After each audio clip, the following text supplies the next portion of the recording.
For this reflection, I'm talking about Drew's topic, which was athletic trainers and coaches relationship.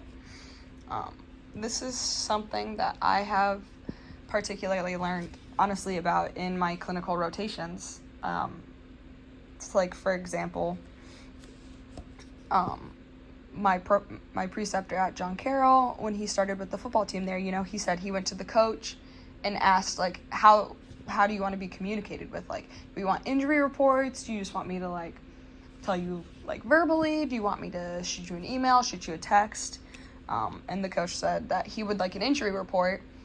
So the way they did that is they did it daily, actually. They'd have a meeting with the athletic trainer and the coaches, and treatments would be from like 10 to noon, and then at like 12:15 they'd have a coaches meeting and inviting the athletic trainer, and the athletic trainer would bring a sheet of all the people who came in for treatment or who were on, injury reserve, and had it color coded, so, highlighting each name, like this person is shut down, this person has limitations, this person is good to go.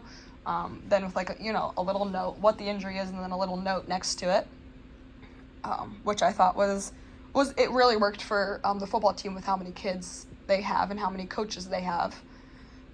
And my clinical rotation right now at Mount Union with the men's basketball team, Rachel, she's getting her doctorate. She has teaching to fall back on, but she tells me all the time she wouldn't still be working this job if she didn't work with the coaches she worked with.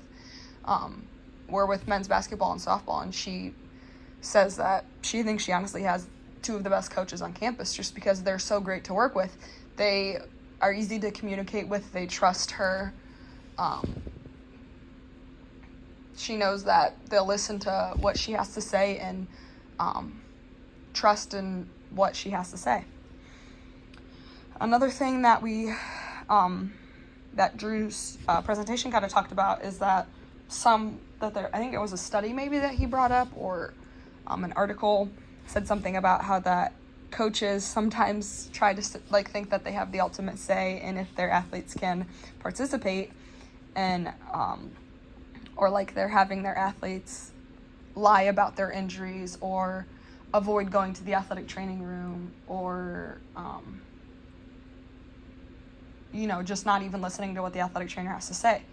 And if I personally had this situation, I would definitely try my best to talk to the coaching staff about it, because I think it is important to go to the root of the problem first.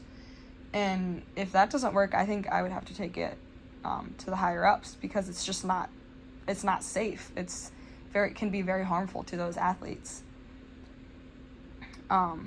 Something that I do think that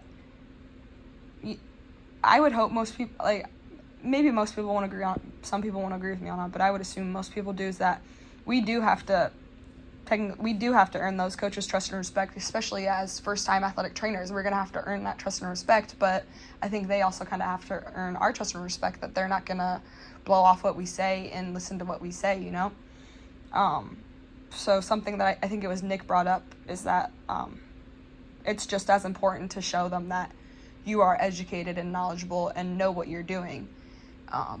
Maybe at first you're going to have to explain it to them a little more, tell them the different possibilities that could happen if this athlete participates, or tell them why they can't participate exactly.